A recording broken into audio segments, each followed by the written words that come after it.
The Solitary Repo is one of Wordsworth's most famous poems, which was published in 1807. Traditionally, it has been identified as a ballad. Now, what is a ballad? Ballads were extended narrative poems, basically, which were often sung by semi educated or, in fact, uneducated people, which used to relate basically stories, lores, sagas of different things. But in 1765, the same year that Dr. Johnson published his edition of Shakespeare's complete works, a person called Thomas Percy published a collection of ancient songs and poems, relics, etc. And many people say that this is also one of the factors which led to the Romantic revival. So you must remember Thomas Percy, though it is often forgotten and Romanticism is seen only as a return to nature uh, occasioned by industrialization, but Percy's book had a definite role to play. Anyway, so we must understand that ballads written by people like Wordsworth are not ballads in the traditional sense, which are often spontaneous, like our baul songs, but these ballads are written consciously. Now, this Solitary Reaper is an excellent poem which is not only famous for the beautiful imagery that it creates, the pictures, that is visual imagery which you can see as you read the poem if you know the language well, and if you have an eye to see. Then auditory imagery, the image of the song, so on and so forth.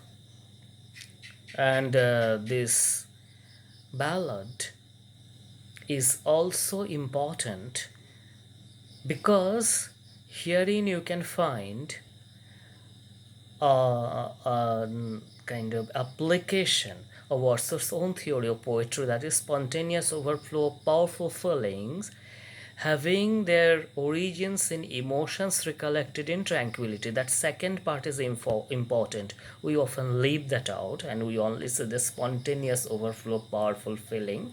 Even Eliot did it, willfully though, which gives the sense that Wordsworth was totally only talking of a totally emotional thing, but it's not that. If you read the other part, having its origins in emotions recollected in tranquility, then you see that some amount of thought or cerebration is also there. Anyway, now we come to the poem. I want it to be a close analysis. Solitary means, well, single, alone. Reaper means one who reaps the harvest in the field. Even in India, till date, you will see many women or even men working together in planting the things, and then when they're ripe, they cut the sheaves and then take the harvest home. These days, things are done with machine also, but those days, things were done only manually. Now, this reaper was a single one, only one, who was working in a certain area, and the narrator, or if you are following the traditional code, you can say Wordsworth was passing by her side. There was a valley, beautiful valley, in which there was cultivation, and there was a lady there who was reaping the harvest and singing a beautiful song, which was so heart touching that the poet stopped there. He became silent and started wondering what is she singing about. He could not understand the language because city and country, or city and village, there are differences, though the same language, but then there are differences, dialectical varieties. So there are important information if you read closely. This is not only, Wordsworth is not as emotional or as imaginative as he appears at the first look. If you look deeper, there is a lot of thought that you have to do. Anyway, now I start the poem. Please listen very carefully. I mean, this is for beginners. Behold her single in the field, yon solitary Highland lass, reaping and singing by herself. Stop here or gently pass. That is, behold means look at, see. It's an archaic use. Behold her single in the field. She is alone in the field. Yon means that, solitary means again single, Highland, lass means lady, woman, young girl actually. Reaping and singing by herself, stop here. He asks whoever would be listening to his poem or the song that please stop and listen to her song, it is beautiful. Or gently pass. If you don't want to stop, if you are in a hurry, then gently go. Do not make sound or noise so that you disturb her. That will be a crime.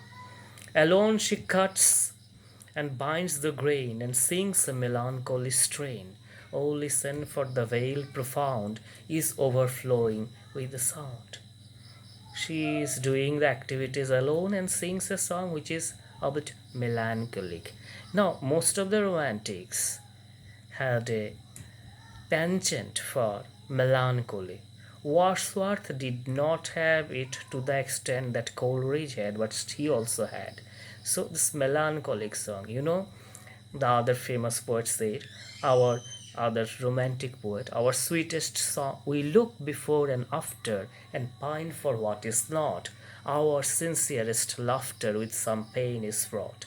Our sweetest songs are those which tell us of our saddest thoughts. Anyway, so she is singing a melancholic or sad song. Now, this is the first stanza. In the next stanza, herein comes the comparison. Whereas in Keats or Shelley, the world of nature is often far superior to that of man. In Wordsworth, in certain cases, it is the reverse. Keats says nightingale, or Shelley's skylark, or Wordsworth's nightingale also, Wordsworth, they are far better than the human. But in this poem, the human singer is way better than any nightingale. That is a remarkable thing. It's a change from the traditional romantic theme of the world of nature being always better than that of man. So that is what I want to highlight. No nightingale did ever chaunt more welcome notes to weary bands of travellers in some shady haunt among Arabian sands. It was believed that in the deserts of Arabia, when travelers keep traveling and then they become tired and enter a kind of oasis, their beautiful nightingales welcome them with song. So imagine how soothing it would be to be welcomed by a nightingale's song after traveling through the desert. But Wordsworth contends that even that nightingale which gives the beautiful welcome note to tired travelers cannot sing better than this lady. I would just make an observation, a passing comment, that this is related to Orientalism.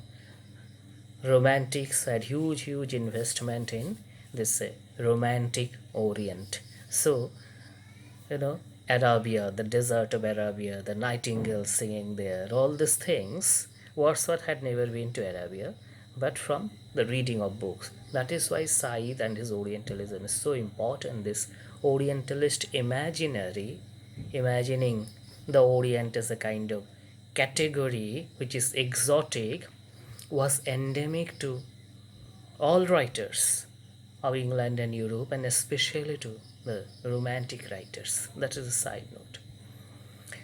A voice so thrilling was never heard in springtime from the cuckoo, breathing the silence of the seas among the farther Hebrides. Sorry, a voice so thrilling was never heard in springtime from the cuckoo bird. That is, not only it is better than the nightingale, the lady's song, it is much better than the cuckoo, which sings in springtime. It is very famous in India also. A koel, kokil, we say. We imagine different things that it is looking for, its beloved piu kaha, or that kind of thing, kuhu kuhu. So breaking the silence of the seas among the furthest Hebrides. Hebrides are a group of islands, I think near Scotland. So, uh, you know, so this is there. Cuckoos are supposed to sing beautiful songs, but even there, I mean, the songs that the cuckoos sing are far worse than what this solitary reaper is singing. Wordsworth must have fallen in love with her, but then it is a very what I can say, platonic love. There is no reference to sensuality or physicality. So in Wordsworth, you almost always get a pure kind of feeling, but not Puritan. Whereas with Keats, or of course Byron, things are often very sensual. So Wordsworth is a kind of priestly lover.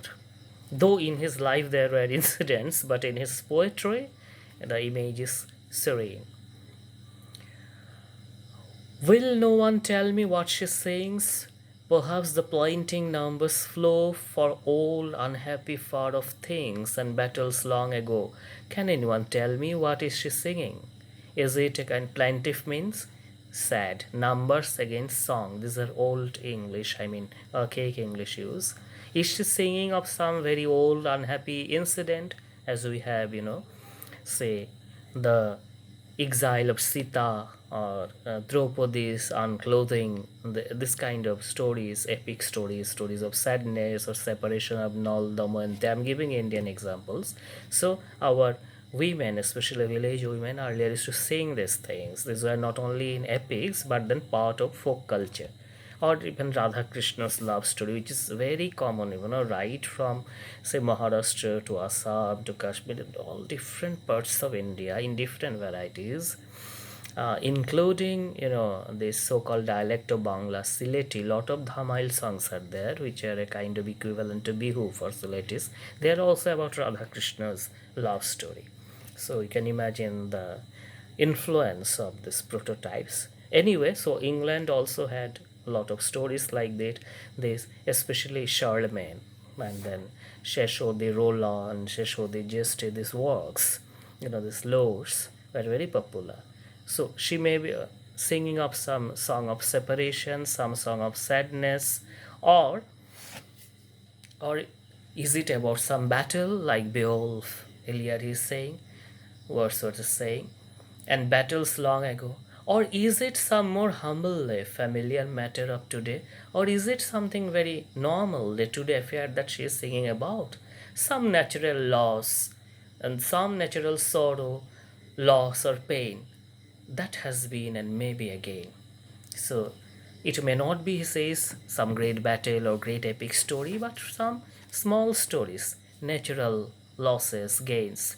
So these small narratives, it is not only important now, but it was then also important. Romantics made it important, since the new students are very famous with Bollywood songs, which are like our Shakespeare, Bible, everything. So I can give one. I also like some of the songs, but not the films. So like Dil Hai Chota Sa Choti Si Asha. So small stories, not great deal, great deal. There are other songs like Hum Sab Honge Sabse Aage and all this, but then Dil Hai Chota Sa Asha, very personal, private, small narrative of gain, loss, which has been and can be again. So the third stanza is a speculation by the poet or the narrator, if you like it, about the theme of the song of that solitary reaper. Whatever, then the fourth stanza is finally its effect on the poet. The earlier stanzas were, of course, there were the effects on the poet, but then the focus was more on comparing it with Arabian desert's nightingale or Hebride's cuckoos, and then trying to speculate what the theme is about. Then the last stanza, it will come to himself, the poet comes to himself. Whatever the theme, the maiden sang, as if her song could have no ending. It was going on, as profuse strain of unmeditated verse. I saw her singing at her walk and over the sickle bending. So, as if the song was endless, and then She was singing and bending over the sickle that is cutting the thing. You can, like, since I'm from Assam, you can just think about the songs that our tea garden women use when they pluck the tea leaves, tea garden women, and they have their own songs, beautiful songs, Jumud and all, which are often performed separately, but they also hum these songs when they do the things. So, but then I do not have an Wordsworth's eye to see.